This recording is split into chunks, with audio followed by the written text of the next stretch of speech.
Okay, Bismillah ar-Rahman ar-Rahim. Let's continue our discussion on the plane wave incidence at an oblique angle. So in the previous video and the previous lectures that we did discuss something called perpendicular polarization. So the situation that we have an electric field that has components. One of them will be perpendicular to the plane of incidence. In this case, the plane of incidence, considering this problem, is simply the xz plane. So the electric field component that's perpendicular to the plane of incidence is simply the y component. The electric field components that are parallel to the plane of incidence is called, or are the x and z components.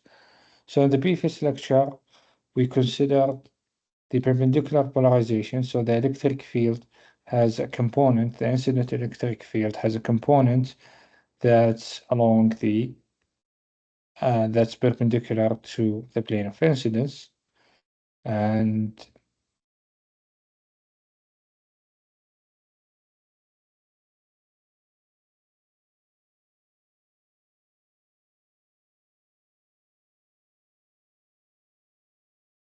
this is the usual expression for the electric field.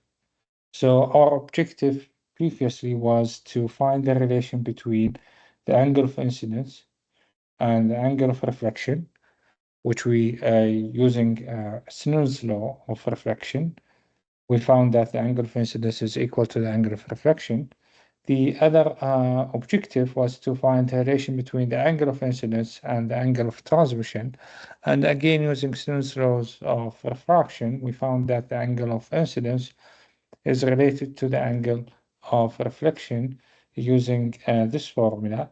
So K1 sine theta incidence is equal to K2 sine theta transmitted, or in this case, N1, which is the refractive index, sine theta incidence equal to N2 sine theta transmission. Then we found the reflection coefficients, which are related to the magnitude, the amplitude of them, or the magnitude of the incident, which relates the magnitude of the incidence field to the magnitude of the reflected field and the magnitude of transmitted field. So in this lecture, what we're going to consider the other type of polarization, the parallel polarization. So in this case, the problem that we have, the electric field is, or the plane of incidence is simply the xz plane. So the electric field is parallel to the plane of incidence, which means that the electric field has components along the x and z directions. At the same time, the magnetic field is now perpendicular to the plane of incidence, which means that the magnetic field has components along the y direction. So in the case of perpendicular polarization, the E field has components along the y direction. The magnetic field, or the H field, has components along x and z directions. For parallel polarization, the electric field has components along the x and z directions. The magnetic field has component along the y direction. So let's actually let's repeat the same analysis that we did for perpendicular polarization. Mainly what we're going to do is we're going to find the relation between the angle of incidence, angle of reflection, and angle of transmission, the amplitude of the incident wave, the amplitude of the reflected wave, and the amplitude of transmitted wave. Okay. Similar to the case of perpendicular polarization, but we started with the incident field. We assumed that we know the incident field, and from that we derived all other type of fields, the reflected and the transmitted field. However, for this case, it's very important, or it's much easier to start with the incident magnetic field. The incident magnetic field has a component along the y direction. So we'll assume that the incident magnetic field is equal to the magnitude of the incident electric field divided by the intrinsic impedance of the medium, or of medium 1. The incident electric field can be related to the incident magnetic field using this relation. So we clearly see here that the electric field has components along the x and z directions. The magnetic field has a component along the y direction. Okay? For the reflected field, we will assume that the reflected field will be along the negative y direction. And you see here the difference between the incident wave vector and the reflected wave vector. Here we have a negative sign. However, in the previous case, it was positive sign, because the reflected field, if you see from this plot, the reflected field is propagating towards the positive x direction and negative z direction. Okay. So from that, we derive the reflected field. Again, the reflected field will be a medium 1. So the incident and reflected fields are medium 1. The transmitted field, however, will be medium 2. So the only difference, or the differences that we have, one is actually we are dividing by the incident, we're dividing by the intrinsic impedance of medium 2, and this one has to be the incident. There's a typo. And the other thing is we are actually multiplying by K2 instead of K1, and we're using the transmitted angles. Similarly, we can actually derive the magnetic. Sorry, there is no typo here, so it's correct. This one is actually the transmitted field. Similarly, we can derive the electric field here. Again, noticing that we are multiplying by eta 2, which is the intrinsic impedance of medium 2. Because the incident and electric fields are medium 1, the transmitted electric field is actually in medium 2. So the total fields in medium will be, again, the summation of the incident and reflected, whether you are actually using the electric field or magnetic field. In medium 2, however, the total field is simply the transmitted field. So now let's impose the boundary conditions. So let's ensure that the tangential component of the electric field is continuous, which is exactly what this condition is stating. The tangential magnetic field is also continuous, which is exactly what this condition is stating. Well, without going through the derivation, the angular relation between the incident, reflected, and transmitted angles are identical to the case of perpendicular polarization. So the angle of incidence is equal to the angle of reflection. The refractive index multiplied by sine of the angle of incidence is equal to the refractive index multiplied by sine of theta transmitted. So now let's relate the magnetic, the amplitudes of the fields. Again, we are imposing the boundary conditions at z equals to 0, which is the boundary here. So this is z equals to 0. So we need to make sure that the tangential component of the electric field and magnetic fields are continuous. So clearly the tangential component of the electric field is simply the component along the x direction. The tangential component of the magnetic field will be simply the components along the y direction. The magnetic field has only one component along the y direction, which means that this is the only component that's tangential to the magnet to the boundary to the boundary. However, the electric field has two components. One that's actually perpendicular to the boundary, which is the z component. The other one is tangential to the boundary, which is the x component. So if we substitute z equals to 0 in the expression of the electric field and the magnetic field, so we'll end up with this term will be, substitute z equals to 0, so this term will be 0. And you will end up with e to the power minus jk1 x sine theta I. And using the Snell's law, we can, using Snell's laws, we can actually come up with these two relations. So this one is actually derived from the electric field. This one is derived from the magnetic field. Okay. I'm rushing through the derivations because we did the derivation in the case of, for the case of perpendicular polarization. So everything is exactly identical.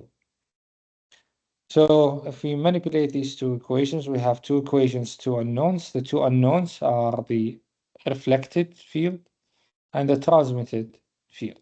So these are the two unknowns in these two equations. And we will assume that the incident electric field is known to us because this is usually dictated by the source. So the reflection coefficient, which is in this case the reflected electric field divided by the incident electric field, is simply eta 2 cosine theta t minus eta 1 cosine theta I divided by the summation.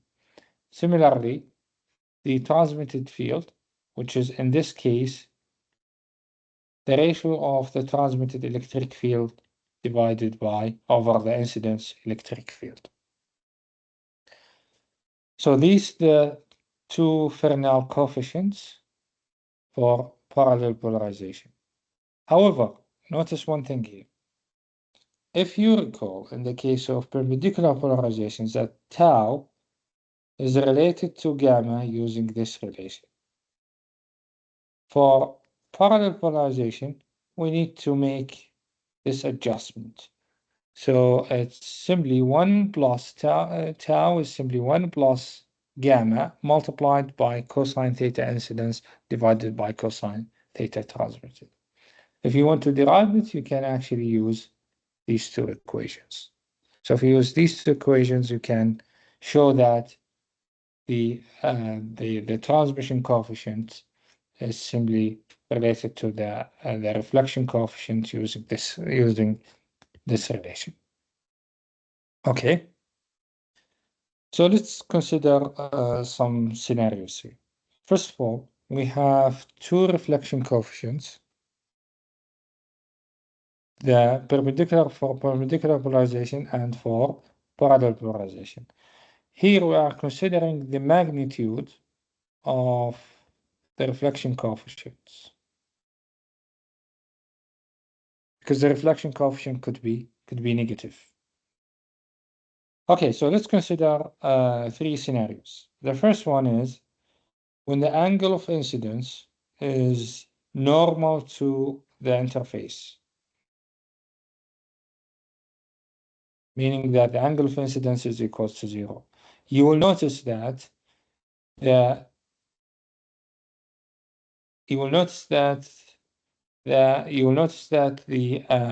the perpendicular polarization, the reflection coefficient in the case of perpendicular polarization is equal to the reflection coefficient in the case of parallel polarization. So each color represents different material. The red one is for water, the green one is for wet soil, and the blue one is for dry soil. So let's consider, for example, the dry soil. When theta I is equal to 0, both the parallel and perpendicular polarization reflection coefficient, both magnitudes are identical. Now, as we increase the angle of incidence, you will notice the following. Well, first of all, the parallel polarization, the magnitude will decrease until it hits a point where the magnitude of the reflection coefficient becomes 0. So once the magnitude of the reflection coefficient becomes 0, if you exceed this angle, you will end up with an increasing magnitude of the reflection coefficient. This is true for all three scenarios here.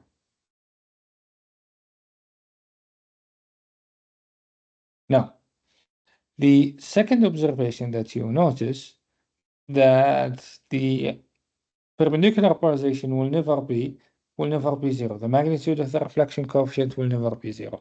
However, this one is true provided that the material medium 1 and medium 2 are non-magnetic.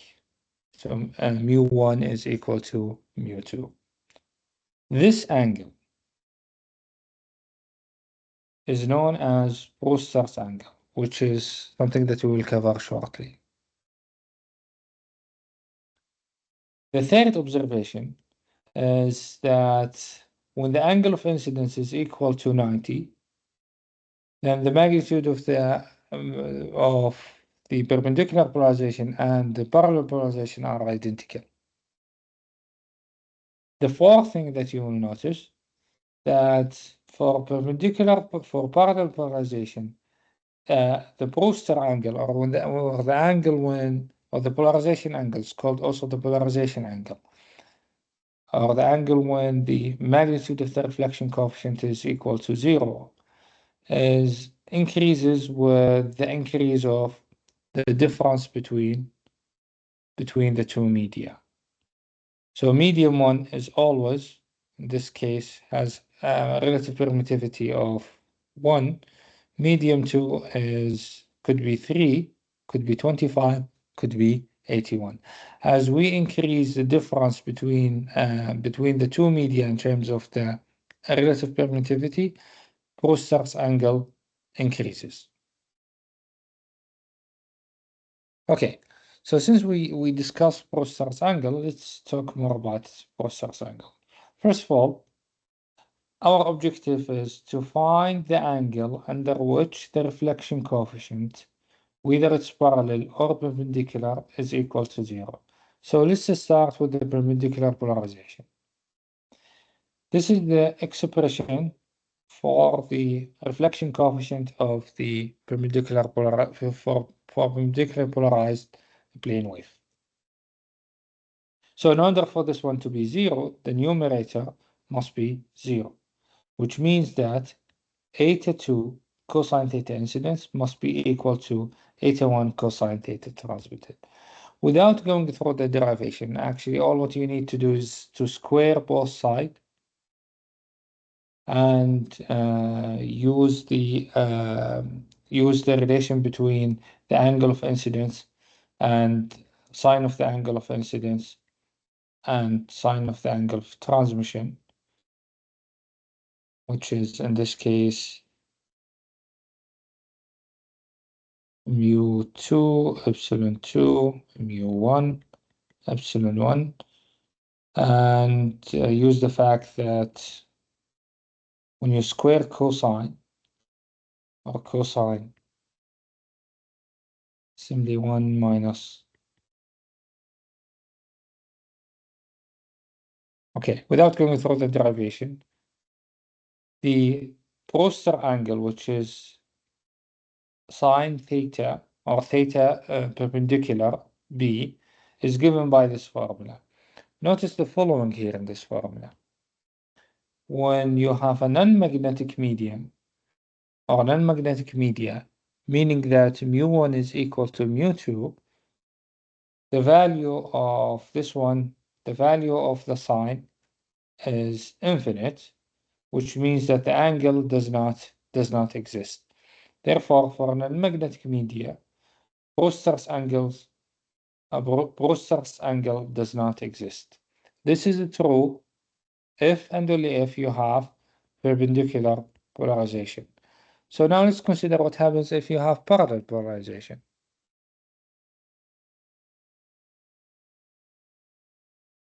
For parallel polarization, what you will have is, again, we will set the reflection coefficient to be 0, which means that setting the numerator to be 0, meaning that eta 2 cosine theta incidence equals to eta 1 cosine theta, eta 2 cosine theta transmission equals to eta 1 cosine theta incidence.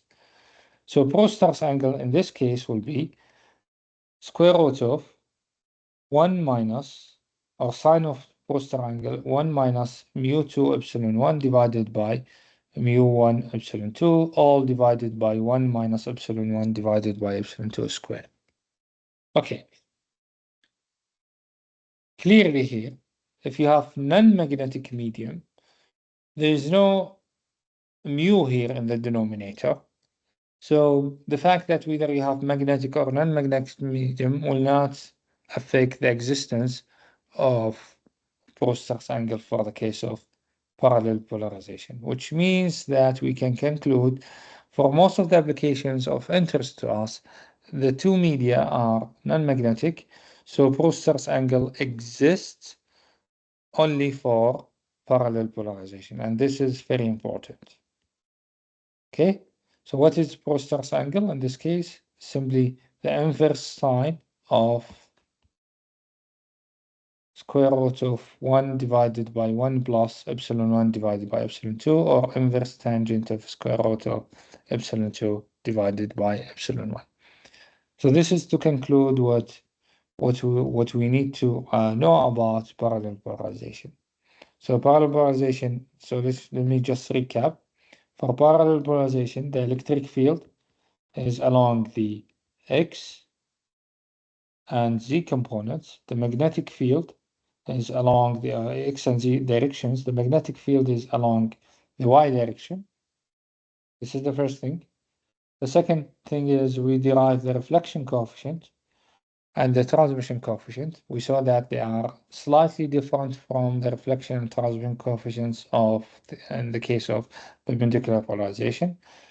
The third thing that we did was we noticed that for non-magnetic medium or non-magnetic media, there exists, especially for parallel polarization, there exists an angle we call Prostar's angle.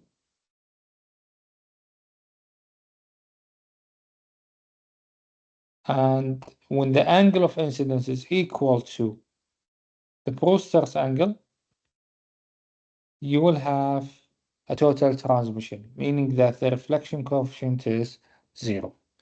So this is just a recap of what we did in this video.